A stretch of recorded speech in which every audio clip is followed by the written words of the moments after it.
ಭಾಳ ಒಂದು ವಿಷಾದ ಸಂಗತಿ. ಜಾತಿಯನ್ನು ಬಡಿದಾಡಿಕೊಂಡು ಹೇಳುವಂಥ ಸರ್ಕಾರಕ್ಕೆ ನಮ್ಮ ಹೆಮ್ಮೆಯ ನೆಚ್ಚಿನ ಪ್ರಧಾನಮಂತ್ರಿಯಾದ ಶ್ರೀ ನರೇಂದ್ರ ಮೋದಿಯವರು ಇವತ್ತು ಹೇಳ್ತಾರೆ, ನಾನು ಕೇವಲ ಭಾರತೀಯ ದೇಶಭಕ್ತಿಯನ್ನು ಇಟ್ಟುಕೊಂಡ ಜನರಿಗೆ ಮಾತ್ರ ಈ ಸಂದೇಶ GST ಹಂಚ್ತೇನೆ ಅಂಥೇಳಿ.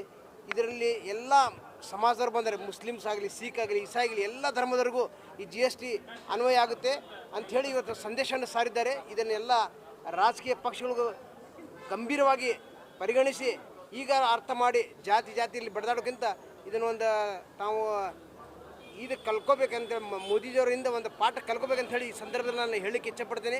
ಮೋದಿಜಿಯವರು ಇವತ್ತು ಏನು ಮಾಡಿದ್ದಾರೆ, ಜಾತಿಗಳ ಎಲ್ಲೇ ಒಂದು ಏನೋ ಒಂದು ಸಮಸ್ಯೆ ಆದರೂ ತುರ್ತಾಗಿ ಸ್ಪಂದಿಸಿ ಇವತ್ತು ಅವ್ರಿಗೆ ವಿಶ್ವ ನೋಡ್ತಾ ಇದ್ರಿ ನೀವು.